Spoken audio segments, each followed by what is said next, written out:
नारायणं नमस्कृत्य नरं चैव नरोत्तमं देवीं सरस्वतीं व्यासं ततो जयमुदीरयेत्। श्रीगणेशाय नमः। श्रीसरस्वत्यै नमः। श्रीवेदव्यासाय नमः। श्रीमन्महर्षि वेदव्यास प्रणीत श्री महाभारत चतुर्थ खंड हम श्रवण कर रहे हैं। आज पंचदशोध्याय 15वां अध्याय। यहाँ शल्य के साथ भीमसेन का युद्ध तथा शल्य की पराजय। धृतराष्ट्र बोले, बहूनि मे सुविचित्राणि द्वन्द्वयुद्धानि संजय त्युक्तानि निशम्याहं स्पृहयामि सचक्षुषाम्। संजय, तुमने बहुत से अत्यंत विचित्र द्वंद्व युद्धों का वर्णन किया है। उनकी कथा सुनकर मैं नेत्र वाले लोगों के सौभाग्य की स्पृहा करता हूँ। देवताओं और असुरों के समान इस कौरव पांडव युद्ध को संसार के मनुष्य अत्यंत आश्चर्य की वस्तु बताएंगे। इस समय इस उत्तम युद्ध वृत्तांत को सुनकर मुझे तृप्ति नहीं हो रही है। अतः शल्य और सुभद्रा कुमार के युद्ध का वृत्तांत मुझसे कहो। संजय ने कहा, सादितं प्रेक्षयन्तारं शल्यः सर्वायसीं गदां समुच्छिप्य नदन् क्रुद्ध प्रचस्कन्धरथोत्तमात्। कि राजा शल्य अपने सारथी को मारा गया देख कुपित हो और पूर्णतः लोहे की बनी हुई गदा उठाकर गर्जते हुए अपने उत्तम रथ से कूद पड़े। उन्हें प्रलय काल की प्रज्वलित अग्नि तथा दंडधारी यमराज के समान आते देख भीमसेन विशाल गदा हाथ में लेकर बड़े वेग से उनकी ओर दौड़े। उधर से अभिमन्यु भी वज्र के समान विशाल गदा हाथ में लेकर आ पहुंचा और आओ आओ कहकर शल्य को ललकारने लगा। उस समय भीमसेन ने बड़े प्रयत्न से उनको रोका। सुभद्रा कुमार अभिमन्यु को रोककर प्रतापी भीमसेन राजा शल्य के पास जा पहुंचे और समरभूमि में पर्वत के समान अविचल भाव से खड़े हो गए। इसी प्रकार मद्रराज शल्य भी महाबली भीमसेन को देखकर तुरंत उन्हीं की ओर बढ़े, मानो सिंह किसी गजराज पर आक्रमण कर रहा हो। उस समय सहस्त्रों रणवाद्यों और शंखों के शब्द वहां गूंज उठे। वीरों के संगनाद प्रकट होने लगे और नगाड़ों के गंभीर घोष सर्वत्र व्यक्त हो गए। एक दूसरे की ओर दौड़ते हुए सैकड़ों दर्शकों, कौरवों और पांडवों के साधुवाद का महान शब्द वहां सब ओर गूंजने लगा। भरत नंदन, समस्त राजाओं में मद्रराज शल्य के सिवा दूसरा कोई ऐसा नहीं था जो युद्ध में भीमसेन के वेग को सहने का साहस कर सके। इसी प्रकार संसार में भीमसेन के सिवा दूसरा कौन ऐसा वीर है जो युद्ध में महामनुष्य मद्रराज शल्य की गदा के वेग को सह सकता है। उस समय भीमसेन के द्वारा घुमाई गई विशाल गदा सुवर्ण पत्र से जटित होने के कारण अग्नि के समान प्रज्वलित हो रही थी। वह वीर जनों के हृदय में हर्ष और उत्साह की वृद्धि करने वाली थी। इसी प्रकार गदा युद्ध के विभिन्न मार्गों और मंडलों से विचरते हुए महाराज शल्य की महाविद्युत के समान प्रकाशमान गदा बड़ी शोभा पा रही थी। वे शल्य और भीमसेन दोनों गदारूप सिंगों को घुमा घुमा कर साणों की भांति गरजते हुए पैंतरे बदल रहे थे। मंडलाकार घूमने के मार्गों, पैतरों और गदा के प्रहारों में उन दोनों पुरुष सिंहों की योग्यता एक सी ही जान पड़ती थी। उस समय भीमसेन की गदा से टकराकर शल्य के विशाल एवं महाभयंकर गदा आग की चिंगारियां छोड़ती हुई तत्काल छिन्न भिन्न होकर बिखर गई। इसी प्रकार शत्रु के आघात करने पर भीमसेन की गदा भी चिंगारियां छोड़ती हुई वर्षा काल की संध्या के समान जुगनुओं से जगमगाते हुए वृक्ष की भांति शोभा पाने लगी। भारत, तब मद्रराज शल्य ने समरभूमि में दूसरी गदा चलाई जो आकाश को प्रकाशित करती हुई बारंबार अंगारों की वर्षा कर रही थी। इसी प्रकार भीमसेन ने शत्रु को लक्ष्य करके जो गदा चलाई थी वह आकाश से गिरती हुई बड़ी भारी उल्का के समान कौरव सेना को संतप्त करने लगी। वे दोनों गदाएं गदाधारियों में श्रेष्ठ भीमसेन और शल्य को पाकर परस्पर टकराती हुई फुफकारती नाग कन्याओं की भांति अग्नि की सृष्टि करती थीं। जैसे दो बड़े व्याघ्र पंजों से और विशाल हाथी दांतों से आपस में प्रहार करते हैं, उसी प्रकार भीमसेन और शल्य गदाओं के अग्रभाग से एक दूसरे पर प्रहार करते हुए विचर रहे थे। एक ही क्षण में गदा के अग्रभाग से घायल होकर वे दोनों महामनस्वी वीर खून से लथपथ हो फूलों से भरे हुए दो पलाश वृक्षों के समान दिखाई देने लगे। उन दोनों पुरुष सिंहों की गदाओं के टकराने का शब्द इंद्र के वज्र की गड़गड़ाहट के समान संपूर्ण दिशाओं में सुनाई देता था।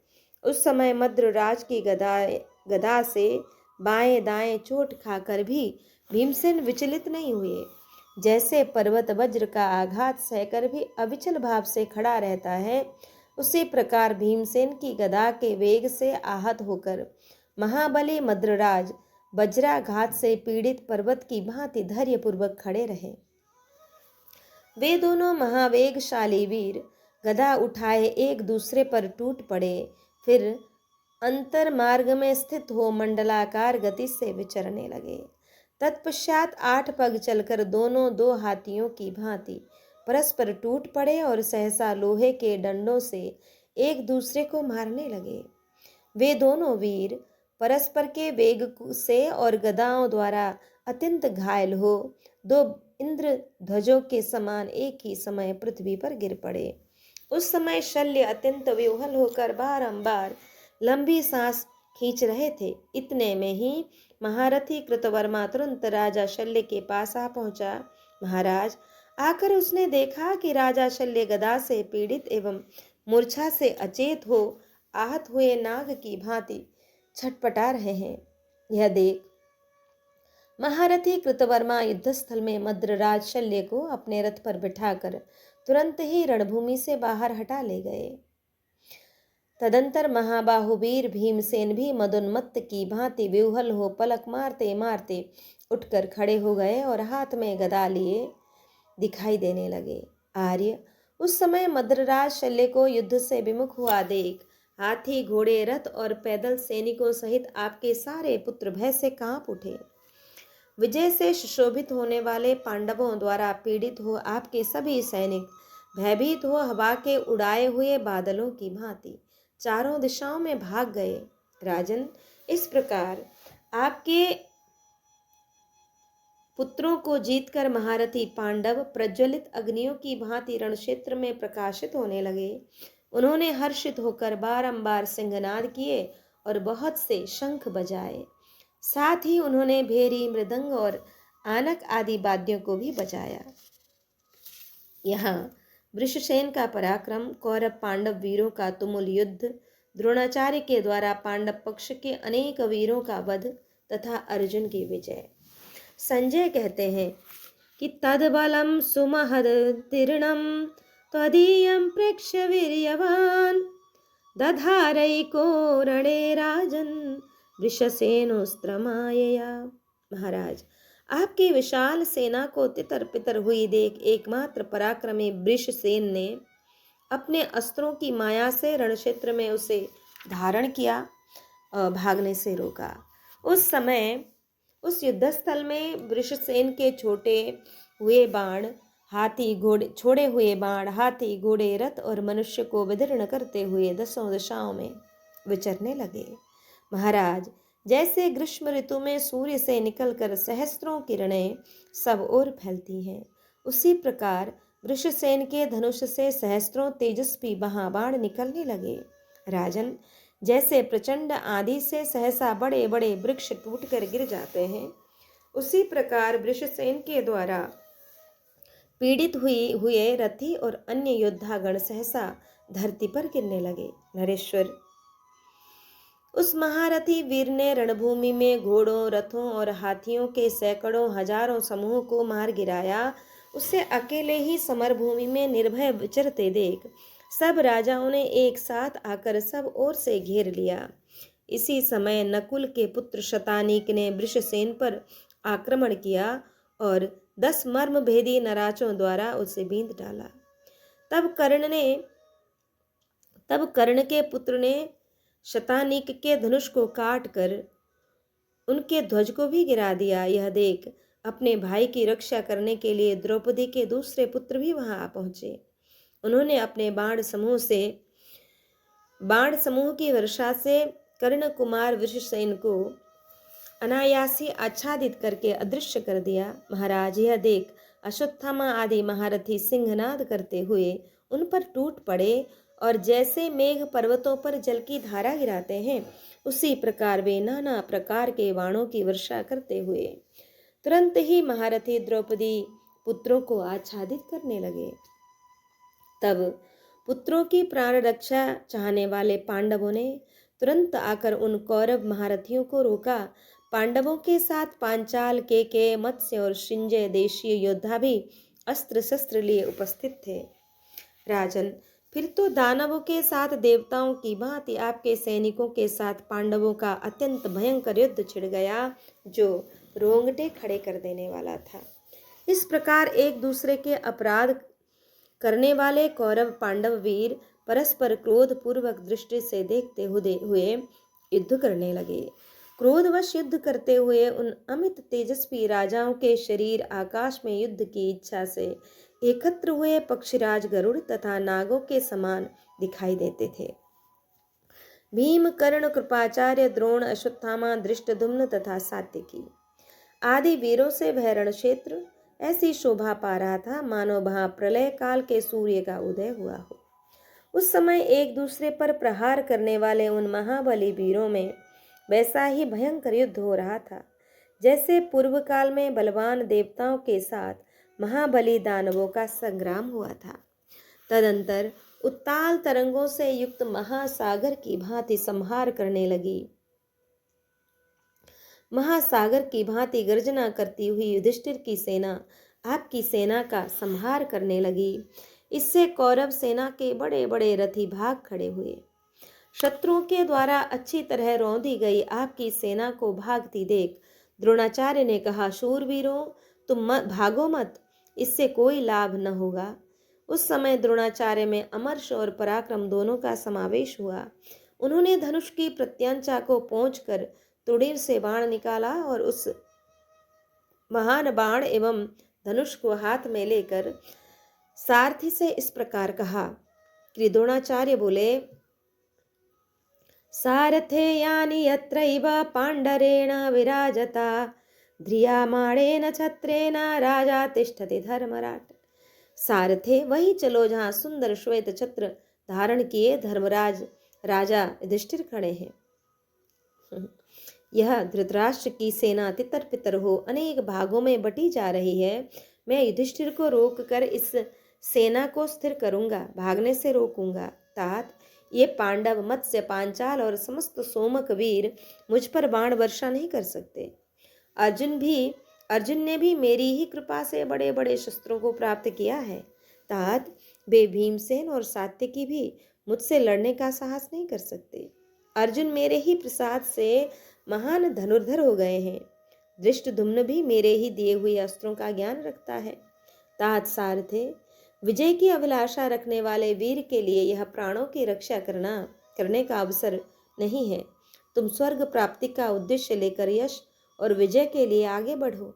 संजय कहते हैं, राजन, इस प्रकार प्रेरित होकर सारथी अश्वहृदय नामक मंत्रों से अभिमंत्रित करके घोड़ों का हर्ष बढ़ाता हुआ आवरण युक्त प्रकाशमान एवं तेजस्वी रथ के द्वारा शीघ्रता पूर्वक द्रोणाचार्य को आगे ले चला।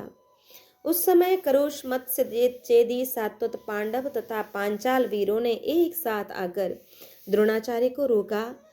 तब लाल घोड़ों वाले द्रोणाचार्य ने कुपित हो 4 दांतों वाले गजराज के समान पांडव सेना में घुसकर युधिष्ठिर पर आक्रमण किया। युधिष्ठिर ने गीध की पांखों से युक्त पैने बाणों द्वारा द्रोणाचार्य को बींध डाला। तब द्रोणाचार्य ने उनका धनुष काटकर बड़े वेग से उन पर आक्रमण किया। उस समय पांचालों के यश को बढ़ाने वाले कुमार ने जो युधिष्ठिर के रथ चक्र की रक्षा कर रहे थे, आते हुए द्रोणाचार्य को उसी प्रकार रोक दिया जैसे तटभूमि समुद्र को रोकती है। कुमार के द्वारा द्विजश्रेष्ठ द्रोणाचार्य को रोका गया देख पांडव सेना में जोर जोर से सिंहनाद होने लगा और सब लोग कहने लगे, बहुत अच्छा, बहुत अच्छा। कुमार ने उस महायुद्ध में कुपित हो बारंबार सिंहनाद किया और एक बाण द्वारा द्रोणाचार्य की छाती में चोट पहुंचाई। इतना ही नहीं, उस महाबली कुमार ने कई हजार बाणों द्वारा रण क्षेत्र में द्रोणाचार्य को रोक दिया, क्योंकि उनके हाथ शस्त्र संचालन की कला में दक्ष थे और उन्होंने परिश्रम को जीत लिया था। परंतु द्विजश्रेष्ठ द्रोणाचार्य ने शूर आर्यव्रती एवं मंत्रास्त्र विद्या में परिश्रम किए हुए चक्र रक्षक कुमार को परास्त कर दिया। राजन, भरद्वाज नंदन विप्रवर द्रोणाचार्य आपकी सेना के संरक्षक थे। वे पांडव सेना के बीच में घुसकर संपूर्ण दिशाओं में विचरने लगे। उन्होंने शिखंडी को 12, उत्तमौजा को 20, नकुल को 5 और सहदेव को 7 बाणों से घायल करके युधिष्ठिर को 12, द्रौपदी के 5 पुत्रों को 3-3, सात्यकी को 5 और विराट को 10 बाणों से बींध डाला। राजन, उन्होंने रणक्षेत्र में मुख्य मुख्य योद्धाओं पर धावा करके उन सबको क्षोभ में डाल दिया और कुंती पुत्र युधिष्ठिर को पकड़ने के लिए उन पर वेग से आक्रमण किया। राजन, उस समय वायु के थपेड़ों से विक्षुब्ध हुए महासागर के समान क्रोध में भरे हुए महारथी द्रोणाचार्य को राजा युगंधर ने रोक दिया। तब झुकी हुई गांठ वाले बाणों द्वारा युधिष्ठिर को घायल करके द्रोणाचार्य ने एक भल्ल नामक बाण द्वारा मारकर युगंधर को रथ की बैठक से नीचे गिरा दिया। यह देख विराट, द्रुपद, केके, सात्यकी, शिबी, पांचाल देशीय व्याघ्रदत्त तथा पराक्रमी सिंहसेन, ये तथा और भी बहुत से नरेश राजा युधिष्ठिर की रक्षा करने के लिए बहुत से सहायकों की वर्षा करते हुए द्रोणाचार्य की राह रोक कर खड़े हो गए। राजन, पांचाल देशीय व्याघ्रदत्त ने 50 तीखे बाणों द्वारा द्रोणाचार्य को घायल कर दिया। तब सब लोग जोर जोर से हर्षनाद करने लगे। हर्ष में भरे हुए सिंहसेन ने तुरंत ही महारथी द्रोणाचार्य को घायल करके अन्य महारथियों के मन में त्रास उत्पन्न करते हुए सहसा जोर से अट्टहास किया। तब द्रोणाचार्य ने आंखें फाड़ फाड़ कर देखते हुए धनुष की डोरी साफ कर महान टंकार घोष करके सिंहसेन पर आक्रमण किया।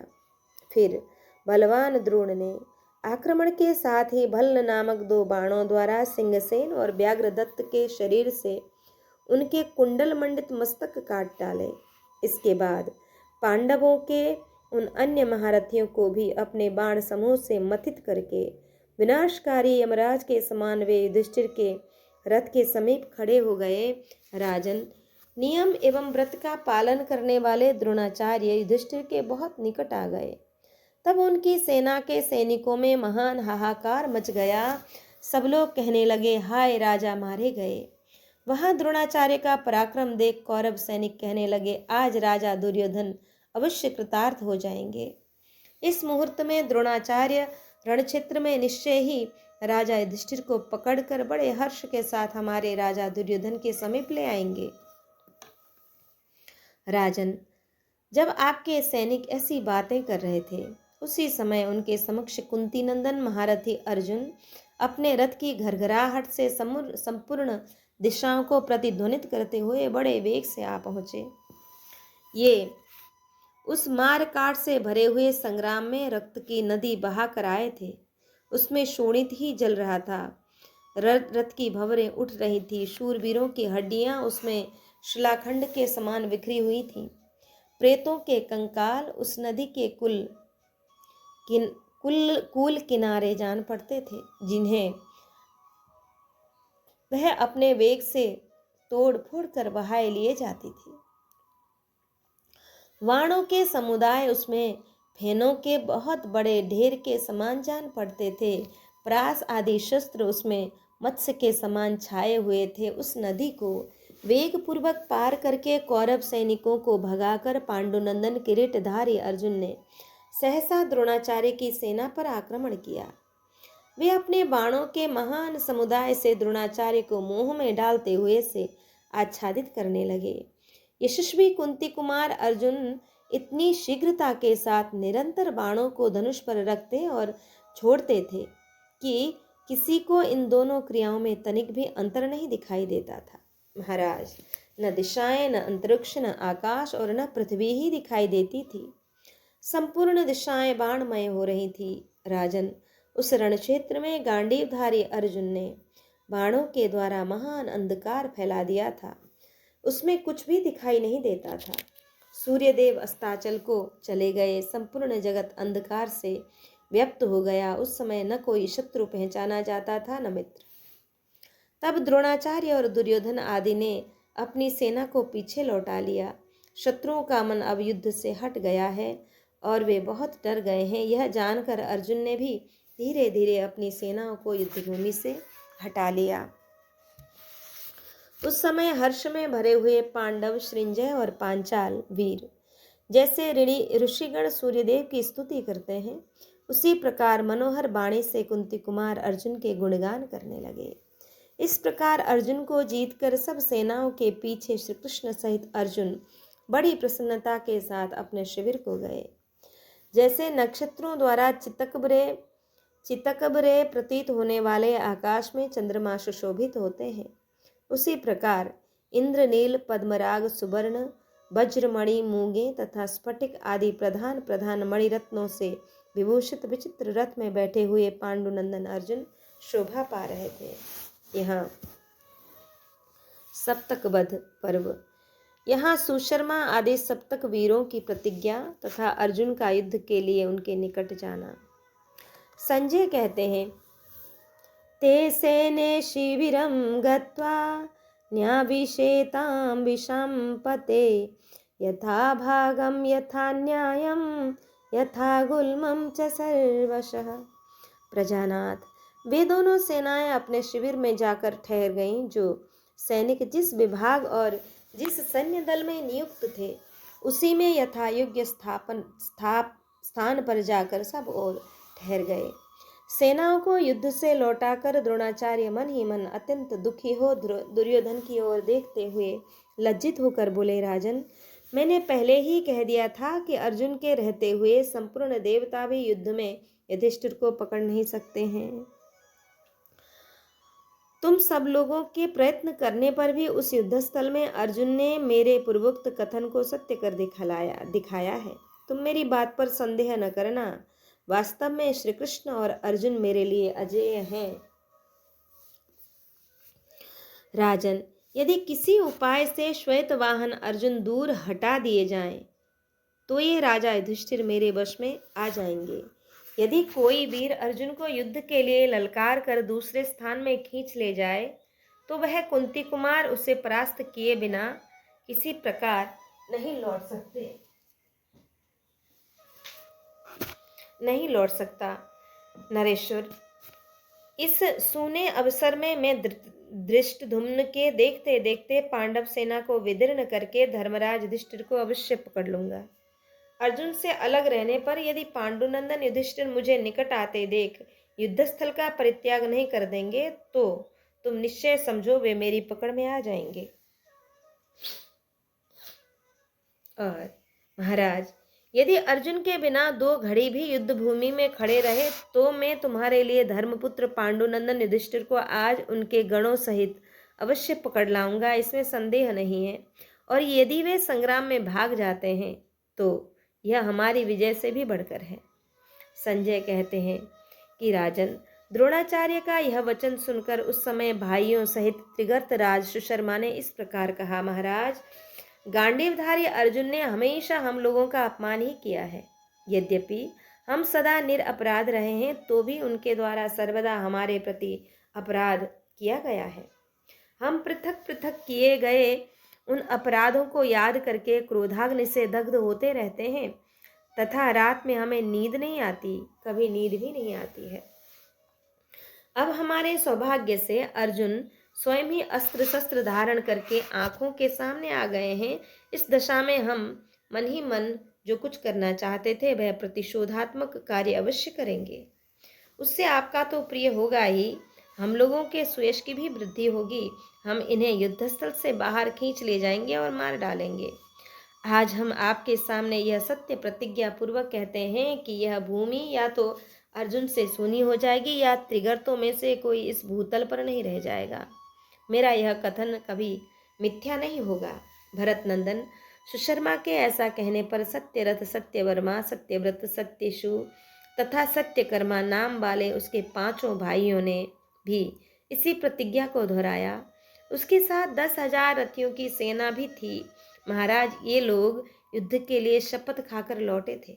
महाराज, ऐसी प्रतिज्ञा करके प्रस्थलाधिपति पुरुष सिंह त्रिगर्त राज सुशर्मा 30,000 रथियों सहित मालव, तुंडिकेर, माबिल्लक, ललित, मद्रकर्ण, मद्रक गण तथा 10,000 रथियों से युक्त अपने भाइयों के साथ युद्ध के लिए शपथ ग्रहण करने को गया। विभिन्न देशों से आए हुए 10,000 श्रेष्ठ महारथी भी वहां शपथ लेने के लिए उठकर गए। उन सब ने पृथक पृथक अग्निदेव की पूजा करके हवन किया तथा कुश के चीर और विचित्र कवच धारण कर लिए। कवच बांधकर कुश चीर धारण कर लेने के पश्चात उन्होंने अपने अंगों में घी लगाया और मौरवी नामक तृण विशेष की बनी हुई मेखला धारण की। वे सभी वीर पहले यज्ञ करके लाखों स्वर्ण मुद्राएं दक्षिणा में बांट चुके थे। उन सब ने पूर्व काल में यज्ञों का अनुष्ठान किया था। वे सभी पुत्रवान तथा पुण्य लोकों में जाने के अधिकारी थे।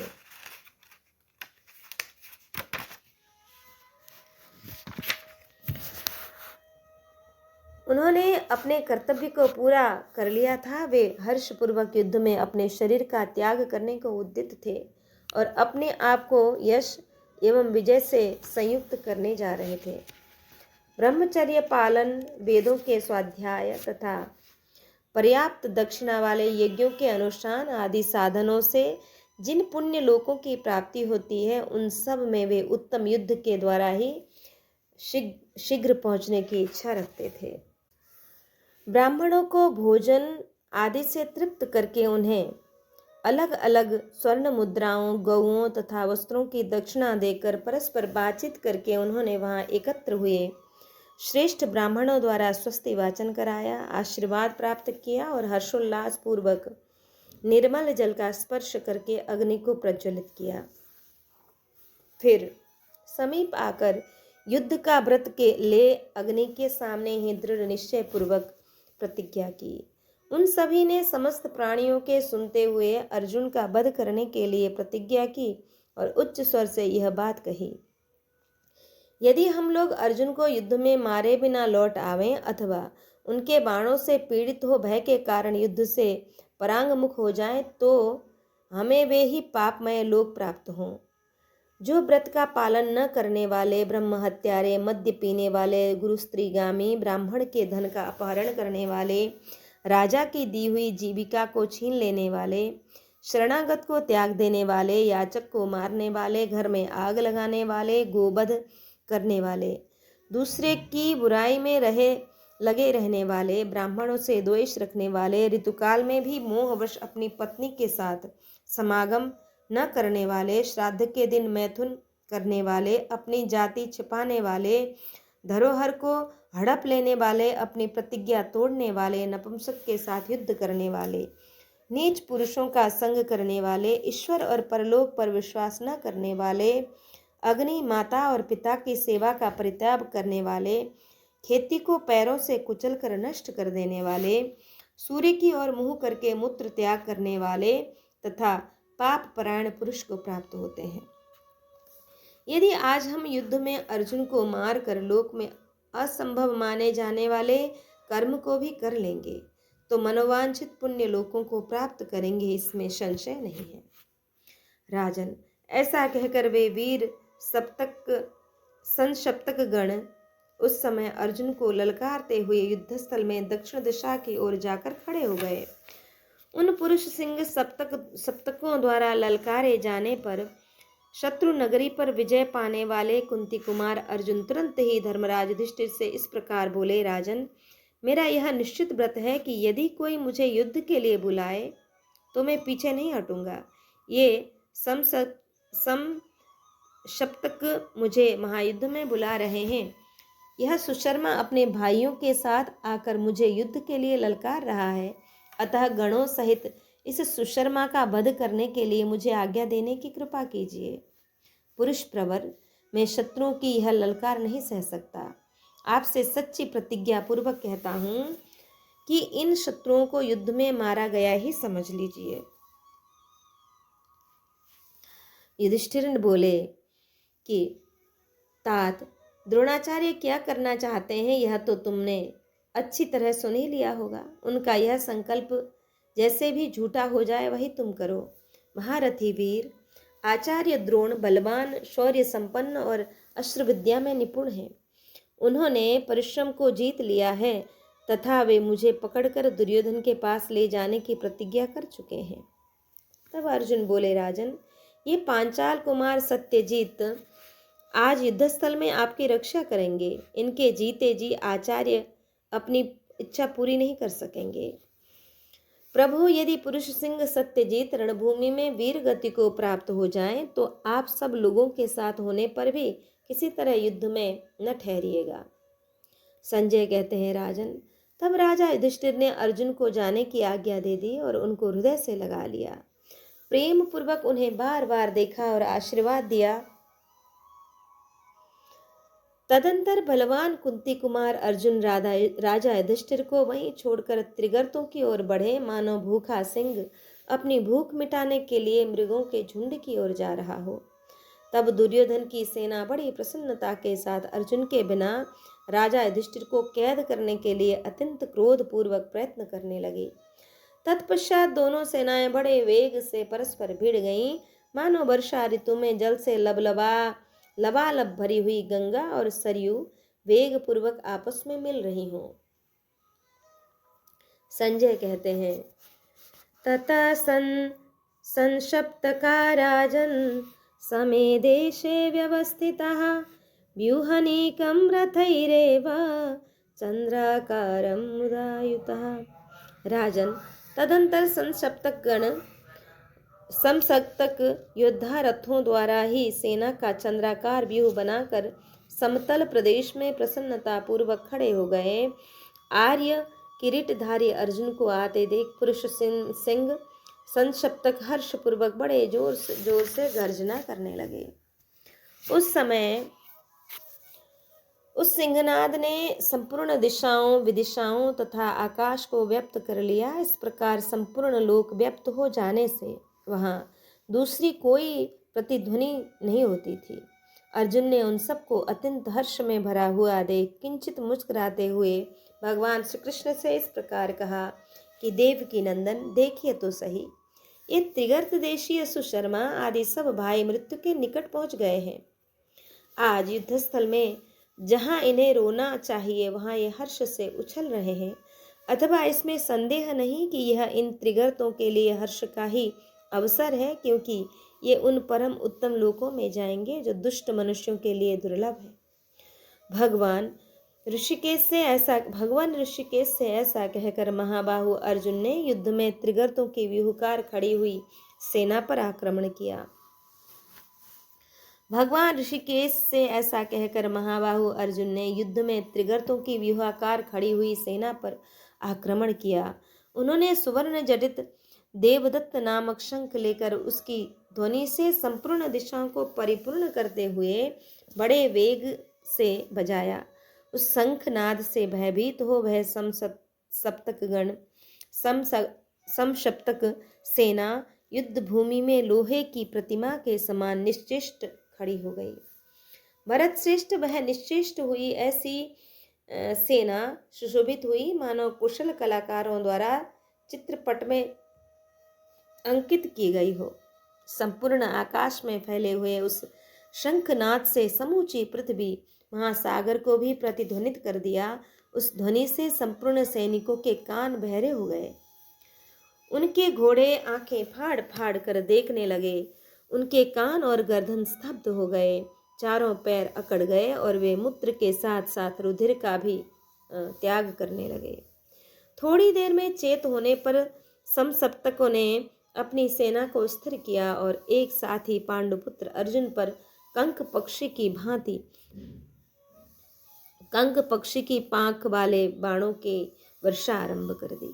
परंतु पराक्रमी अर्जुन ने 15 शीघ्रगामी बाणों द्वारा उनके सहस्त्रों बाणों को अपने पास आने से पहले ही शीघ्रतापूर्वक काट डाला। तदंतर समसप्तकों ने 10-10 तीखे बाणों से अर्जुन को बींध डाला। यह देख उन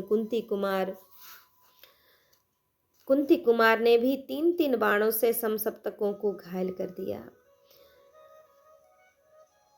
राजन, फिर उनमें से एक एक योद्धाओं ने अर्जुन को 5-5 बाणों से बींध डाला और पराक्रमी अर्जुन ने भी 2-2 बाणों द्वारा उन सबको घायल करके तुरंत बदला चुकाया।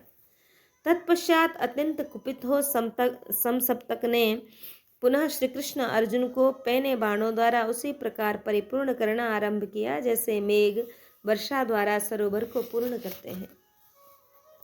तत्पश्चात अर्जुन पर एक ही साथ हजारों बाण गिरे, मानो वन में फूले हुए वृक्ष पर भौरों के समूह गिर रहे हों। तदंतर सुबाहु ने लोहे के बने हुए 30 बाणों द्वारा अर्जुन के किरीट में गहरा आघात किया। सोने के पंखों से युक्त सीधे जाने वाले वे बाण उनके किरीट में चारों ओर से धंस गए। उन बाणों द्वारा किरीटधारी अर्जुन की वैसी ही शोभा हुई जैसे स्वर्णमय मुकुट से मंडित भगवान सूर्य उदित एवं प्रकाशित हो रहे हों। तब पांडुनंदन अर्जुन ने भल्ल का प्रहार करके युद्ध में सुबाहु के दस्ताने को काट दिया और उसके ऊपर पुनः बाणों की वर्षा आरंभ कर दी। यह देख सुशर्मा, सूरथ, सुधर्मा, सुधन्मा और सुबाहु ने 10-10 बाणों से किरीटधारी अर्जुन को घायल कर दिया। फिर कपिध्वज अर्जुन ने भी पृथक पृथक बाण मारकर उन सबको घायल कर दिया। फिर भल्लों द्वारा उनकी ध्वजाओं तथा सहायकों को भी काट गिराया। सुधन्वा का धनुष काट कर उसके घोड़ों को भी बाणों से मार डाला। फिर शिरस्त्राण सहित उसके मस्तकों को भी काट कर धड़ से नीचे गिरा दिया। वीरवर सुधन्वा के धराशायी हो जाने पर उसके अनुगामी सैनिक भयभीत हो गए। वे भय के मारे वहीं भाग गए जहां दुर्योधन की सेना थी। तब क्रोध में भरे हुए इंद्र कुमार अर्जुन ने बाण समूहों से आच्छादित वर्षा करके उस विशाल वाहिनी का उसी प्रकार संहार आरंभ किया जैसे सूर्यदेव अपनी किरणों द्वारा महान अंधकार का नाश करते हैं। तदंतर जब सप्तकों की सारी सेना भागकर चारों ओर छिप गई और सब्यसाची अर्जुन अत्यंत क्रोध में भर गए, तब उन त्रिगर्त देशीय योद्धाओं के मन में भारी भय समा गया। अर्जुन के झुकी हुई गांठ वाले बाणों की मार खाकर वे सभी सैनिक वहां भयभीत मृगों की भांति मोहित हो गए। तब क्रोध में भरे हुए त्रिगर्त राज ने अपने उन महारथियों से कहा, शूरवीरों, भागने से कोई लाभ है? कोई लाभ नहीं। तुम भय न करो। सारी सेना के सामने भयंकर शपथ खाकर अब यदि दुर्योधन की सेना में जाओगे तो तुम सभी श्रेष्ठ महारथी क्या जवाब दोगे? हमें युद्ध में ऐसा कर्म करके किसी प्रकार संसार में उपहास का पात्र नहीं बनना चाहिए। अतः तुम सब लोग लौट जाओ। हमें यथाशक्ति एक साथ संगठित होकर युद्ध भूमि में डटे रहना चाहिए। राजन, त्रिगर्त के ऐसा कहने पर वे सभी वीर बारंबार गर्जना करने और एक दूसरे में हर्ष एवं उत्साह भरते हुए शंख बजाने लगे। तब समस्त सप्तक गण और नारायणी सेना के ग्वाले मृत्यु को ही युद्ध से निवृत्ति का अवसर मानकर पुनः लौट आए। सप्तक गणों के साथ अर्जुन का घोर युद्ध।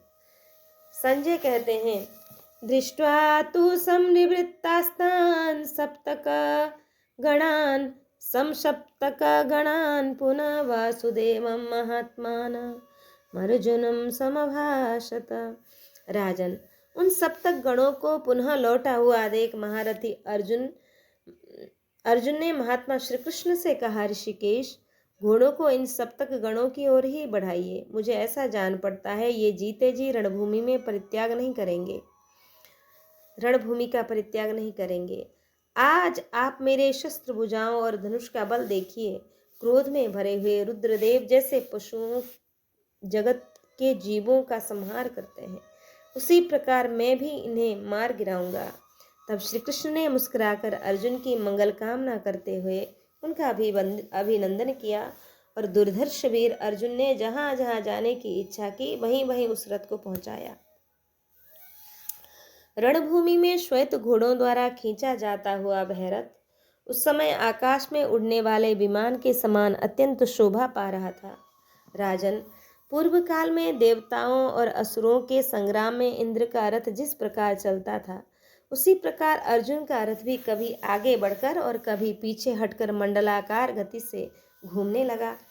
तब क्रोध में भरे हुए नारायणी सेना के गोपों ने हाथों में नाना प्रकार के अस्त्र शस्त्र लेकर अर्जुन को अपने बाण समूह से आच्छादित करते हुए उन्हें चारों ओर से घेर लिया।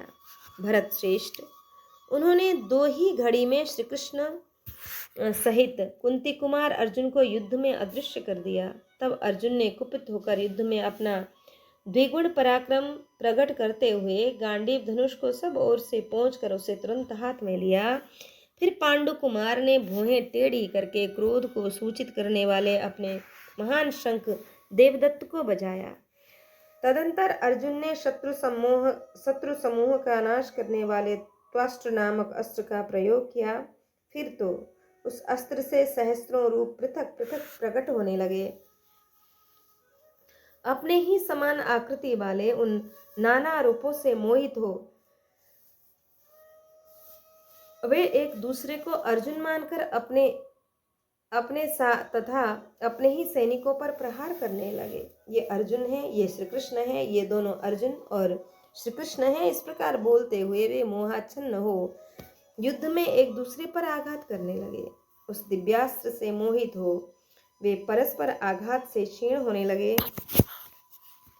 उस रणक्षेत्र में समस्त योद्धा फूले हुए पलाश वृक्ष के समान शोभा पा रहे थे। तत्पश्चात उस दिव्यास्त्र ने समसप्तकों के छोड़े हुए सहस्त्रों बाणों को भस्म करके बहुसंख्यक वीरों को यमलोक पहुंचा दिया। इसके बाद अर्जुन ने हंसकर ललित, मालव, मावेल्लक, त्रिगर्त तथा योधेय सैनिकों को बाणों द्वारा गहरी पीड़ा पहुंचाई। वीर अर्जुन के द्वारा मारे जाते हुए क्षत्रिय गणकाल से प्रेरित हो अर्जुन के ऊपर नाना प्रकार के बाण समूह की वर्षा करने लगे। उस भयंकर बाण वर्षा से ढक जाने के कारण वहां न ध्वज दिखाई देता था, न रथ और न अर्जुन ही दृष्टिगोचर हो रहे थे, न ही भगवान श्री कृष्ण। उस समय हमने अपने लक्ष्य को मार लिया ऐसा समझकर वे एक दूसरे की ओर देखते हुए जोर जोर से सिंहनाद करने लगे और श्री कृष्ण तथा अर्जुन मारे गए ऐसा सोचकर बड़ी प्रसन्नता के साथ अपने कपड़े हिलाने लगे। आर्य, वे सहस्त्रों वीर जहाँ भेरी, मृदंग और शंख बजने तथा भयानक सिंहनाद करने लगे, उस समय श्री कृष्ण पसीने पसीने हो गए और खिन्न होकर अर्जुन से बोले, पार्थ कहाँ हो? मैं तुम्हें देख नहीं पाता हूँ। शत्रुओं का नाश करने वाले वीर, क्या तुम जीवित हो? श्री कृष्ण का यह वचन सुनकर अर्जुन ने बड़ी उतावली के साथ वायव्यास्त्र का प्रयोग करके शत्रुओं द्वारा की हुई उस बाण वर्षा को नष्ट कर दिया। माननीय महाराज वायु के द्वारा उड़ाए जाते हुए वे सैनिक समय समय पर वृक्षों से उड़ने वाले पक्षियों के समान शोभा पा रहे थे। उन सबको व्याकुल करके अर्जुन अपने पैने बाणों से शीघ्रतापूर्वक उनके 100 और हजार योद्धाओं का एक साथ संहार करने लगे। उन्होंने भल्लों द्वारा उनके सिर उड़ा दिए, आयुधों सहित भुजाएं काट डाली और हाथी की सूंड के समान मोटी जांघों को भी बाणों द्वारा पृथ्वी पर गिरा दिया। धनंजय ने शत्रुओं को शरीर के अनेक अंगों से विहीन कर दिया।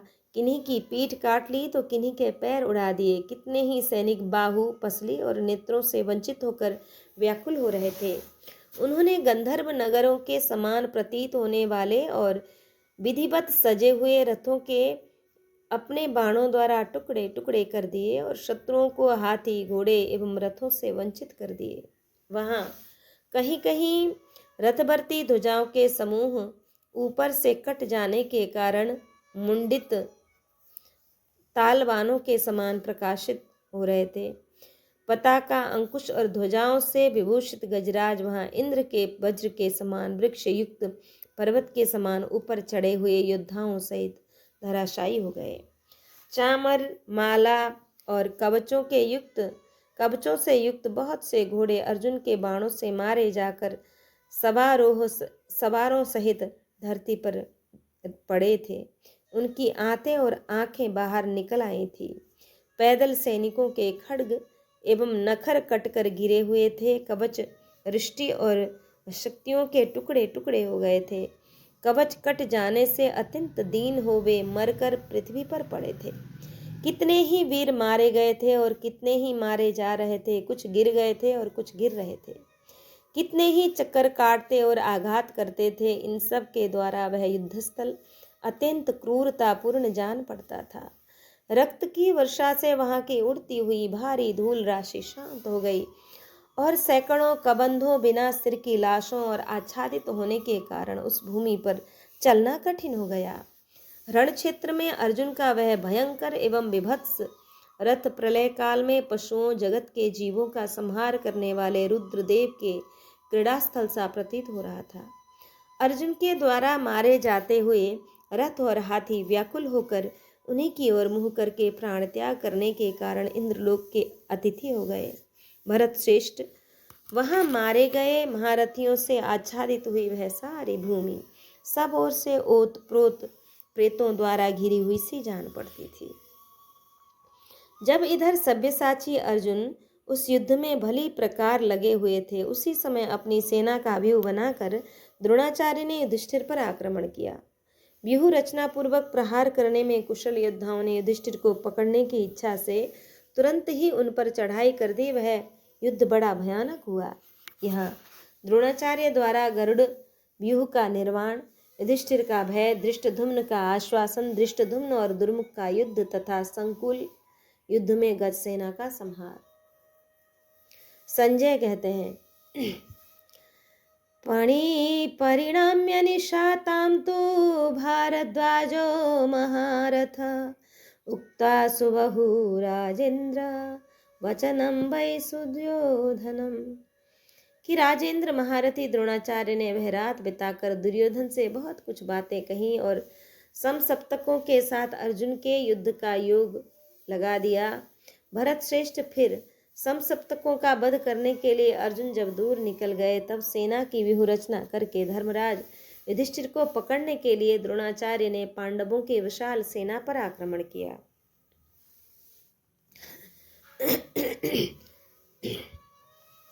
द्रोणाचार्य के बनाए हुए गरुड़ व्यूह को देखकर युधिष्ठिर ने अपनी सेना का मंडालार्ध व्यूह बनाया।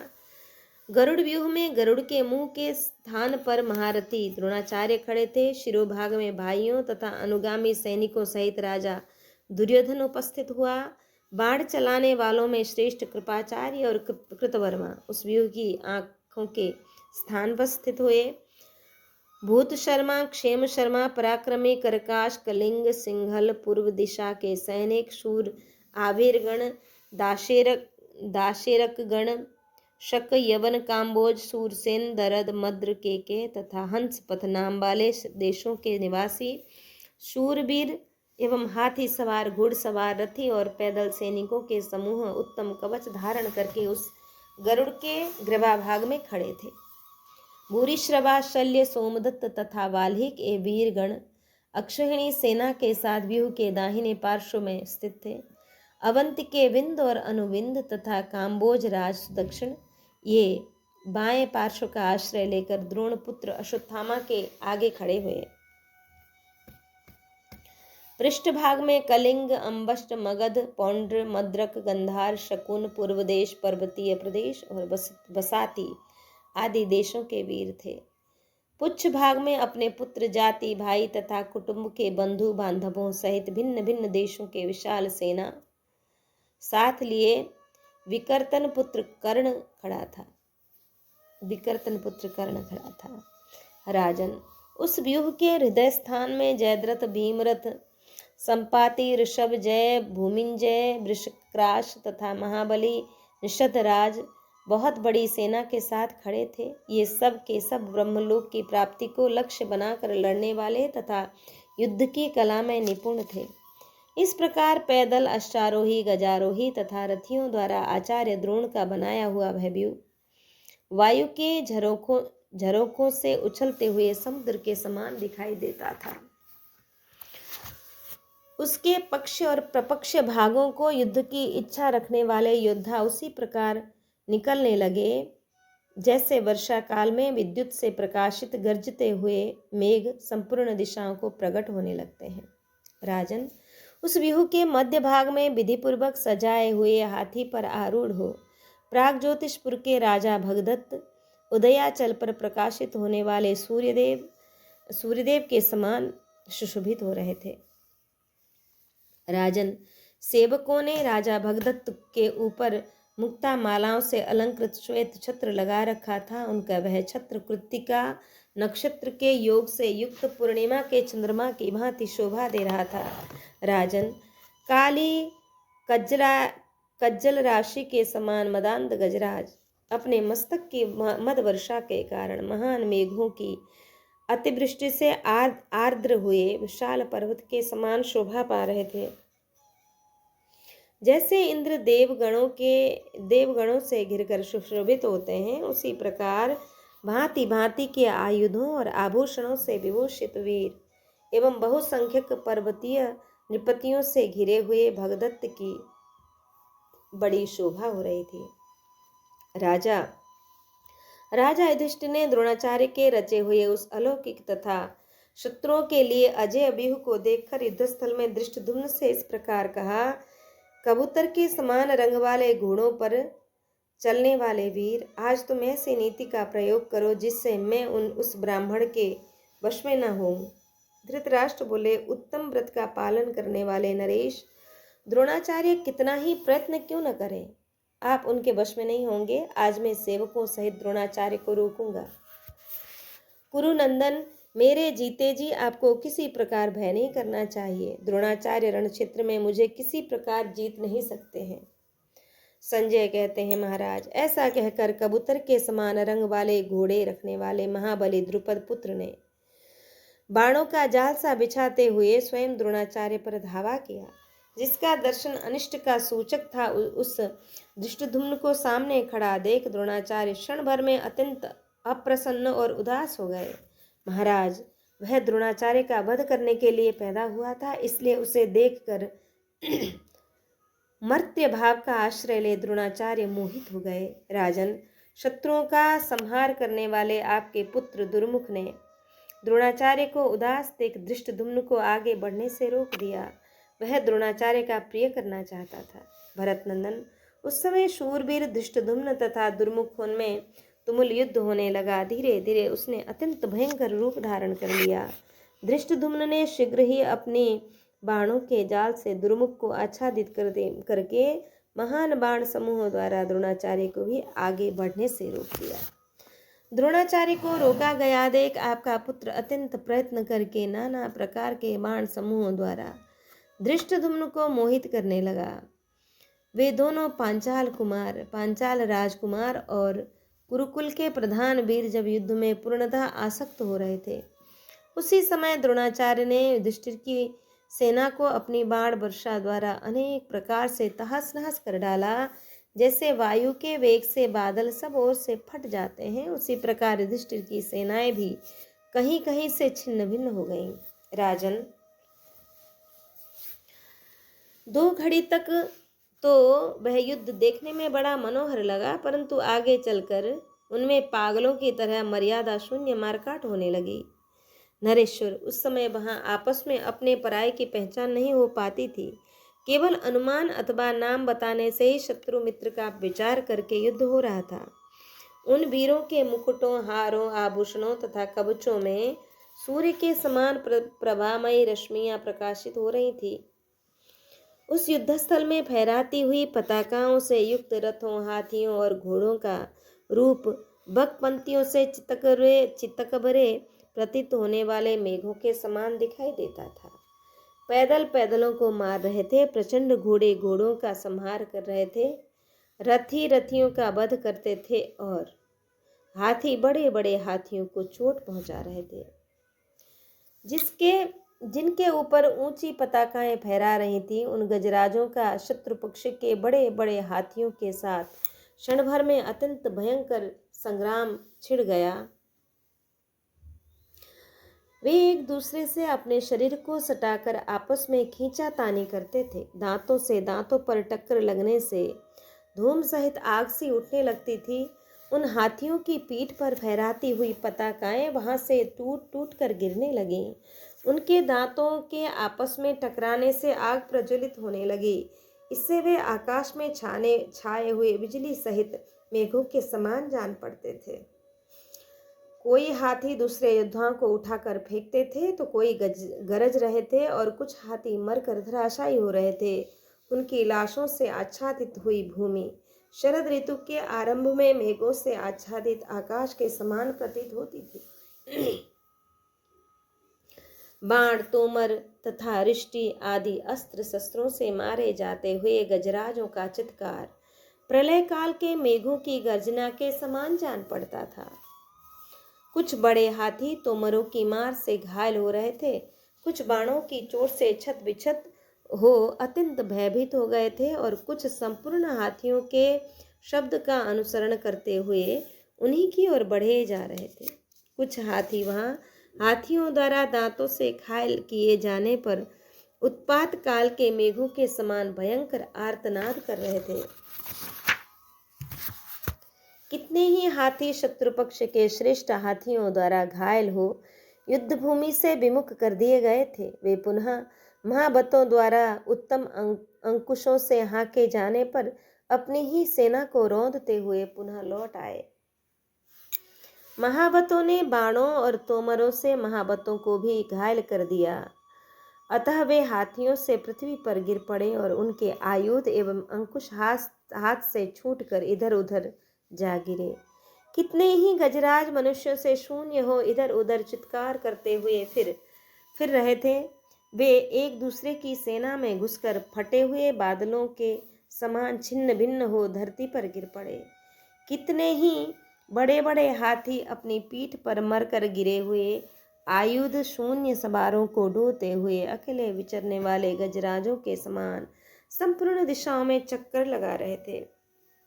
उनके पर्वताकार उस समय बहुत से हाथी उस युद्धस्थल में तोमर, रिष्टि तथा फरसों की मार खाकर घायल हो आर्तनाद करके धरती पर गिर जाते थे। उनके पर्वताकार शरीरों के गिरने से सब ओर से आहत हुई भूमि सहसा कांपने और आर्तनाद करने लगी थी। वहां मारे जाकर पताकाओं तथा गजारोहियों सहित सब ओर गिरे हुए हाथियों से आच्छादित हुई वह भूमि ऐसी शोभा पा रही थी मानो इधर उधर बिखरे हुए पर्वत खंडों से व्याप्त हो रही हो। उस रण क्षेत्र में कितने ही हाथियों ने अपने भल्लों द्वारा हाथी पर बैठे हुए महाबतों की छाती छेद कर उन्हें सहसा मार गिराया। उन महाबतों के अंकुश और तोमर इधर उधर बिखर गए थे। कितने ही हाथी नाराजों से घायल हो क्रोंच पक्ष की भांति चिंगाड़ रहे थे और अपने तथा शत्रु पक्ष के सैनिकों को भी रौंदते हुए दसों दिशाओं में भाग रहे थे। राजन, हाथी, घोड़े तथा रथ योद्धाओं की लाशों से ढकी हुई वहां की भूमि रक्त और मांस की कीच जम गई थी। कितने ही हाथियों ने अपने दांतों के भाग से पहिए वाले तथा बिना पहिए के बड़े बड़े रथों को रथियों सहित चकनाचूर करके अपनी सूंडों से उछाल कर फेंक दिया। रथियों से रहित रथ, सवारों से शून्य घोड़े और जिनके सवार मार डाले गए हैं ऐसे हाथी भय से व्याकुल हो संपूर्ण दिशाओं में भाग रहे थे। वहां पिता ने पुत्र को और पुत्र ने पिता को मार डाला। ऐसा भयंकर युद्ध हो रहा था कि किसी को कुछ भी ज्ञात नहीं होता था। मनुष्य के पैर रक्त की कीचड़ में टखनों तक धस जाते थे। उस समय वे दहकते हुए दावानल से घिरे हुए बड़े बड़े वृक्षों के समान जान पड़ते थे। योद्धाओं में वस्त्र, कवच, ध्वज और पताकाएं रक्त से सींच उठी थीं, वहां सब कुछ रक्त से रंगा हुआ था। रणभूमि में गिराए हुए घोड़ों, रथों और पैदलों के समुदाय बारंबार आते जाते रथों के पहियों से कुचलकर टुकड़े टुकड़े हो जाते थे। वह सेना का समुद्र हाथियों के समूह रूपी महान वेग, मरे हुए मनुष्य रूपी सोवर तथा रथ समूह रूपी भयंकर भंवरों के कारण अद्भुत शोभा पा रहा था। समुद्र में उतरकर उसने कुछ भी प्राणों का मोह नहीं किया है, और वहां समस्त योद्धाओं पर बाणों की वर्षा हो रही थी। कहीं उनके चिन्ह लुप्त थे। उनमें से कोई भी योद्धा अपनी ध्वज आदि चिन्हों के नष्ट हो जाने पर भी मोह को प्राप्त नहीं हुआ। इस प्रकार जब अत्यंत भयंकर घोर युद्ध चल रहा था, उस समय शत्रुओं को मोहित करके द्रोणाचार्य ने युधिष्ठिर पर आक्रमण किया। इस प्रकार श्री महाभारत द्रोण पर्व के अंतर्गत सप्तक वध पर्व में संकुल युद्ध विषय की 20वां अध्याय पूर्ण हुआ। आज के पारायण को श्री ठाकुर जी के चरण कमल में अर्पित करके हम यहाँ विश्राम लेंगे। श्री कृष्ण गोविंद हरे मुरारे, हे नाथ नारायण वासुदेव। श्री कृष्ण गोविंद हरे मुरारे, हे नाथ नारायण वासुदेव।